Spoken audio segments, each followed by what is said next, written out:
सावन का महीना शुरू होने वाला है। लाखों करोड़ों की संख्या में शिव भक्त हरिद्वार में हर की पैड़ी पर गंगा जल भरने के लिए आने वाले हैं।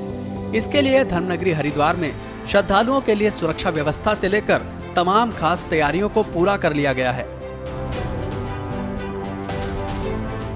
उत्तराखंड के डीजीपी अभिनव कुमार ने अन्य राज्यों के पुलिस अधिकारियों के साथ बैठक कर कांवड़ यात्रा को सकुशल बनाने के लिए प्लान रेडी कर लिया है। कांवड़ मेले में कानून व्यवस्था के लिए बड़ी संख्या में पुलिस बल तैनात किया जाएगा।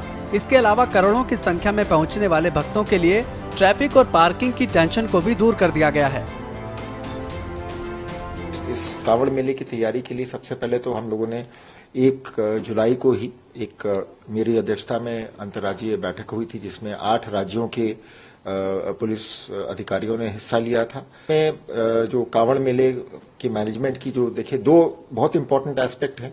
एक तो हरिद्वार के अंदर जो मेला क्षेत्र है वहां पर हमारी क्राउड मैनेजमेंट की जो स्ट्रैटेजी है, जो ट्रैफिक मैनेजमेंट की स्ट्रैटेजी है, जो पार्किंग की स्ट्रैटेजी है, एक तो उसको लेके वो हमारी इन हाउस उत्तराखंड पुलिस की इन हाउस चुनौती होती है, तो उसके बारे में भी हमने और राज्यों को अवगत कराया ताकि वो उनको भी समझ में आए कि ये जो हमारी इन हाउस स्ट्रैटेजी है ये बाहर जो बाकी उनके साथ जो कोऑर्डिनेशन करना है उसके साथ कैसे फिट बैठेगी। चलिए आपको हरिद्वार में पार्किंग व्यवस्था से लेकर सुरक्षा व्यवस्था की तैयारियों के बारे में बताते हैं। हरिद्वार में सुरक्षा के मद्देनजर इस बार पूरा मेला क्षेत्र को 12 सुपर जोन, 33 जोन और 120 सेक्टर में बांटा गया है। 333 सीसीटीवी कैमरे से नजर रखी जाएगी। ट्रैफिक जाम की स्थिति से निपटने के लिए भी दूसरे राज्यों की पुलिस के साथ तालमेल बैठाकर काम किया जाएगा। मेले में बड़ी कांवड़ लाने पर रोक लगाई गई है। इसके अलावा भक्तों की भारी भीड़ के चलते पार्किंग की समस्या को भी दूर कर दिया गया है। हरिद्वार में 13 जगहों पर पार्किंग को बनाया गया है, जिसमें तकरीबन 50,000 के करीब गाड़ियों को खड़ा करने की क्षमता होगी। साथ ही 1000 के करीब टॉयलेट की भी व्यवस्था की जाएगी। चलिए अब आपको बताते हैं कि हरिद्वार में किन जगहों पर पार्किंग की व्यवस्था की गई है। मोतीचूर पार्किंग में 15,000 भारी वाहनों को खड़ा किया जा सकता है। सर्बानंद घाट पर हल्के और 1000 दोपहिया वाहनों को खड़ा करने की व्यवस्था की गई है। पंतद्वीप पार्किंग में 3500 हल्के वाहन खड़े किए जा सकते हैं। धोबीघाट पार्किंग पर 150 हल्के वाहनों को खड़ा करने की क्षमता है। रोडीबेल वाला पार्किंग में 800 दोपहिया वाहन खड़े किए जा सकते हैं। अलकनंदा पार्किंग में 800 दोपहिया वाहनों की व्यवस्था है। ऋषिकुल मैदान में 500 भारी वाहन खड़े किए जा सकते हैं। हरिराम इंटर कॉलेज में 100 भारी वाहन की व्यवस्था है। बैरागी कैंप में 15,000 भारी वाहन खड़े किए जा सकते हैं। गौरी शंकर में 3,000 भारी वाहन की व्यवस्था है। नीलधारा पार्किंग में 3,000 भारी वाहन खड़े किए जा सकते हैं। चमगादड़ टापू में 1,000 हल्के और दोपहिया वाहन की व्यवस्था है। लालजीवाला पार्किंग में 1500 भारी वाहन खड़े किए जा सकते हैं।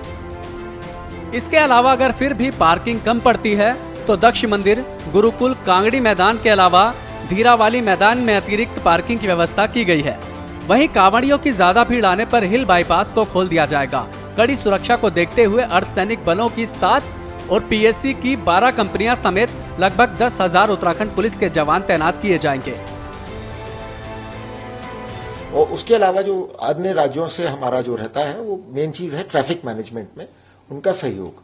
तो आप देखते हैं यहाँ से लेकर दिल्ली तक नेशनल हाईवे पे कुछ रिस्ट्रिक्शंस लगाए जाते हैं, कुछ डाइवर्जन्स किए जाते हैं। अच्छा, भीड़ के दबाव को देखते हुए अलग अलग स्टेजेस पे अलग अलग रूट डाइवर्जन प्लान लागू होते हैं। तो उन राज्यों के साथ भी हमारा ट्रैफिक प्लान तैयार हो चुका है। हमारा इन हाउस भी हमने जो ट्रैफिक और पार्किंग और क्राउड मैनेजमेंट के लिए जो करना है उसके बारे में विस्तृत चर्चा हो चुकी है। इस बार हमारा प्रयास रहेगा कि ड्रोन्स का भी एक्सटेंसिव इस्तेमाल किया जाए क्राउड मैनेजमेंट के लिए, ट्रैफिक मैनेजमेंट के लिए, तो वो एक इनोवेशन है। हर साल थोड़ा बहुत उसमें हम लोग बढ़ोतरी करते हैं। इस वर्ष सारे स्टेट और सेंट्रल की सारी फोर्सेस मिला के लगभग 7,000 विभिन्न बलों के पुलिसकर्मी इस कांवड़ मेले यात्रा में हरिद्वार में और हरिद्वार के आसपास जो मेला क्षेत्र है, ऋषिकेश, इस सब में डिप्लॉयड रहेंगे। बता दें कि इस बार कांवड़ यात्रा 22 जुलाई से शुरू होने वाली है, जिसमें 6 करोड़ से ज्यादा श्रद्धालु पहुंचने का अनुमान लगाया जा रहा है। इतनी ज्यादा संख्या में भीड़ आने पर कोई गड़बड़ी ना हो, इसके लिए बिना परमिशन ड्रोन कैमरे को उड़ाने पर प्रतिबंध लगाया गया है। भक्तों का हरिद्वार पहुंचने का काउंटडाउन शुरू हो चुका है। बम बम भोले हर हर महादेव के जयकारों की गूंज अब कुछ ही समय में शुरू होने वाली है। प्रशासन ने पूरी तैयारियां कर ली हैं। अब बस कांवड़ यात्रा के शुरू होने का इंतजार है।